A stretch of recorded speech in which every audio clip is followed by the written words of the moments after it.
नमस्कार। आज मैं आप लोगों के सामने विवेकी राय द्वारा रचित एक कहानी नालायक को एक्सप्लेन करने जा रही हूँ। सबसे पहले मैं आपको ये बता दूं कि नालायक का मतलब क्या होता है। लायक मतलब जो किसी काम का है, ठीक है। नालायक मतलब जो किसी काम का नहीं है। एक्चुअली इस पाठ में, इस लेसन में, ठीक है, जो थर्ड डिवीजन से लोग पास होते हैं, जो स्टूडेंट्स थर्ड डिवीजन से पास होते हैं, उसे उन्हें इनडायरेक्टली नालायक ही बताया गया है, ठीक है, क्योंकि उन्हें जॉब मिलने में बहुत प्रॉब्लम होती है, बहुत परेशानी होती है, कहीं पर उन्हें इज्जत नहीं दी जाती है। इसलिए इस पाठ का नाम नालायक रखा गया है। इस पाठ में ये बताने की कोशिश की गई है कि जो थर्ड डिवीजन से कैंडिडेट पास होते हैं, जो स्टूडेंट्स थर्ड डिवीजन से पास होते हैं, उनकी मनोदशा, उनकी मेंटल स्टेटस, मेंटल कंडीशन कैसी होती है। पढ़ाई करने के बाद हर युवा, हर यूथ नौकरी पाना चाहता है। उनमें नौकरी पाने के लिए होड़ सी मची रहती है। लेखक ने हमें समझाया है, हमें ये बताया है कि हमें सिर्फ नौकरी पर डिपेंड नहीं रहना चाहिए, ठीक है, बल्कि अपनी प्रतिभा के आधार पर, अपने टैलेंट के आधार पर कोई भी किसी काम को हमें अपना लेना चाहिए। और दूसरी बात उन्होंने ये बताई है कि नौकरी में जो सिलेक्शन होता है, ओके, नौकरी में जो लोगों को कैंडिडेट का सिलेक्शन किया जाता है, वो उनके मार्क्स के बेसिस पे, अंकों के बेसिस पे सिर्फ नहीं होना चाहिए, बल्कि टैलेंट के बेसिस पर भी युवकों को नौकरियों में चांस मिलना चाहिए, ठीक है। इन विचारों को ध्यान में रखते हुए इस पाठ का चयन किया गया है। जनवरी का महीना था और चारों ओर कड़ाके की ठंड पड़ रही थी। ऐसे में लोगों ने देखा कि शहर में अचानक काफी भीड़ जमा हो गई है। ऐसा लग रहा था जैसे कोई कुंभ का मेला लगा हुआ है।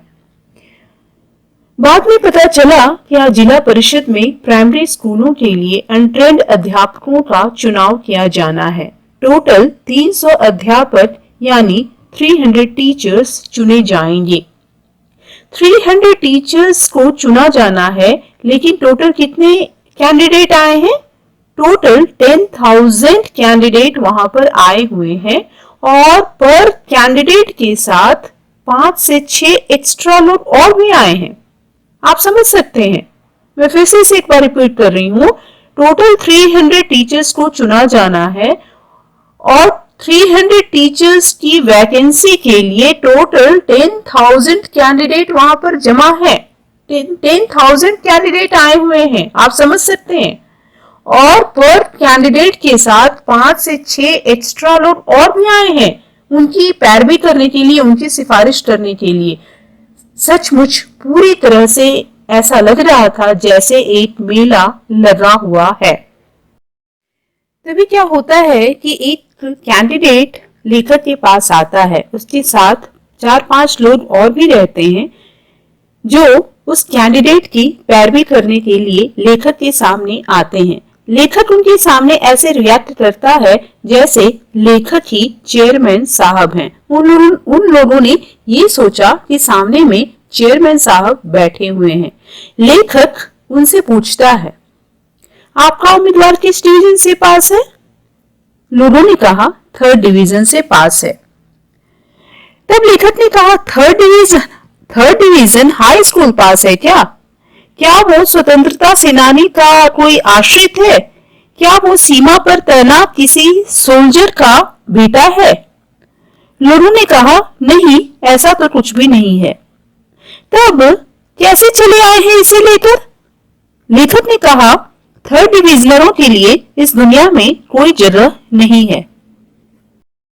लेखक उस उम्मीदवार को लेकर के जिला परिषद के कार्यालय के बाहर जाता है। वहां पर वो क्या देखता है कि चेयरमैन साहब तो वहां है ही नहीं। तो फिर वो क्या करता है? लेखक एक काम करता है। लेखक उस उम्मीदवार को लेकर के सीधा चेयरमैन के बंगले में जाता है। जब वो चेयरमैन के बंगले में जाता है, बंगले के बाहर जाता है, तो वहां पर वो ये देखता है कि वहां पे ऑलरेडी काफी भीड़ जमा है। अब लेखक को समझ में नहीं आता है कि ऐसी परिस्थिति में वो क्या करे। लंबे समय के बाद वहां पर वो जो भीड़ जमा थी, उसको ये पता चलता है कि चेयरमैन साहब अपने बंगले में हैं।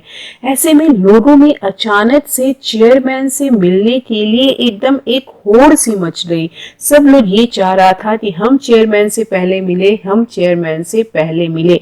ऐसे में परिषद के अध्यक्ष बहुत ज्यादा घबरा गए और उन्होंने आनन फानन में पुलिस की गाड़ियां बुला ली।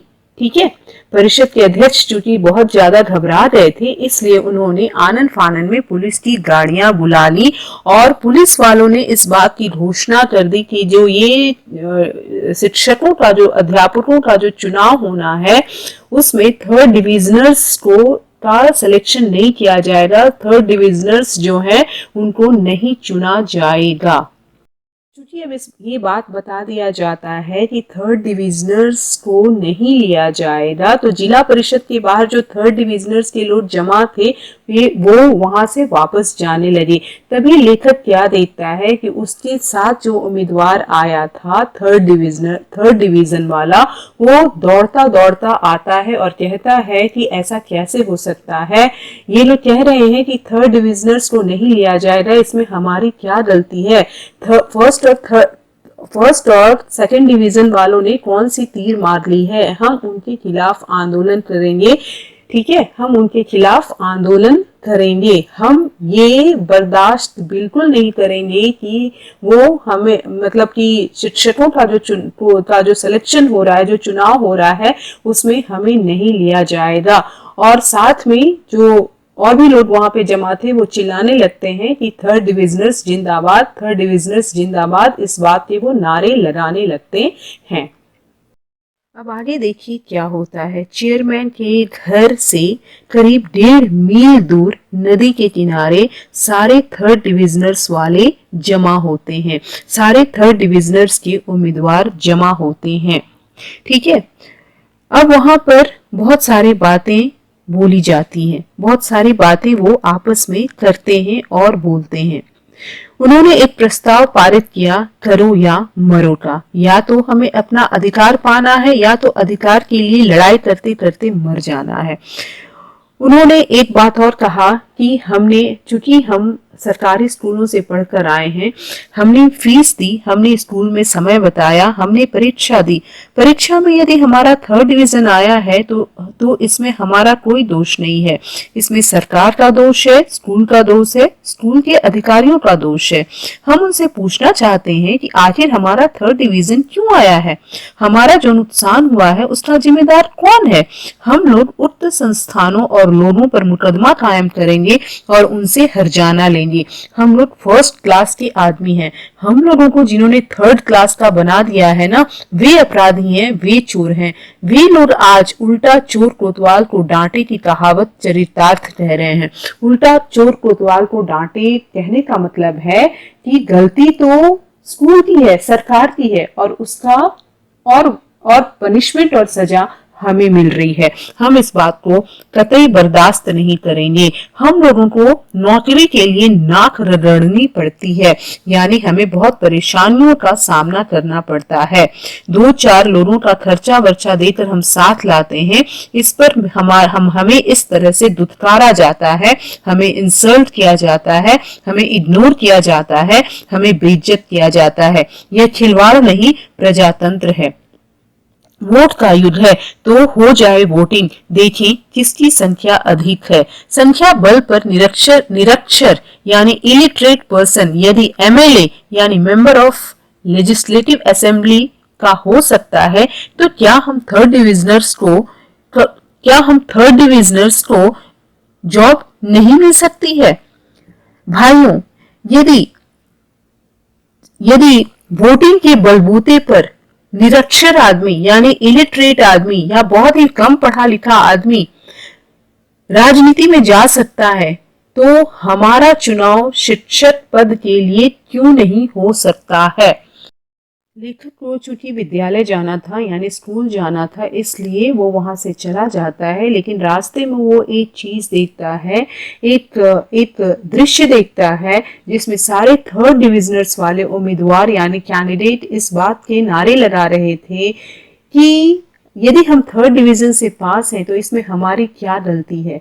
ये बात सही में हमारी आंखें खोल देने वाली है कि जब कोई इंसान राजनीति में यानी पॉलिटिक्स में कम पढ़ा लिखा होने पर भी मुख्यमंत्री के पद तक जा सकता है। ध्यान से सुनिएगा मेरी इस बात को कि राजनीति में जब कोई इंसान कम पढ़ा लिखा, बहुत ही कम पढ़ा लिखा होने पर भी मुख्यमंत्री यानी चीफ मिनिस्टर जैसे पोस्ट तक जा सकता है, तो एक छोटी सी नौकरी पाने के लिए इतने तरह की क्राइटेरिया या मार्क्स की सिस्टम क्यों रखे जाते हैं, या फिर हम जो थर्ड डिविजनर से पास होते हैं उन्हें हम किसी काम का क्यों नहीं समझते हैं, उन्हें क्यों दुत्कारा जाता है।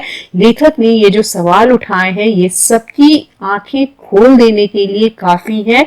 ये हमारे समाज में जो इस तरह का डिफरेंस है, ओके, इस तरह की जो डिफरेंस है सिलेक्शन में कि यदि आप राजनीति में जा रहे हैं तो आपके लिए कोई नियम कानून नहीं है, ठीक है, आपको आपके सिलेक्शन क्राइटेरिया के लिए कोई नियम कानून नहीं है।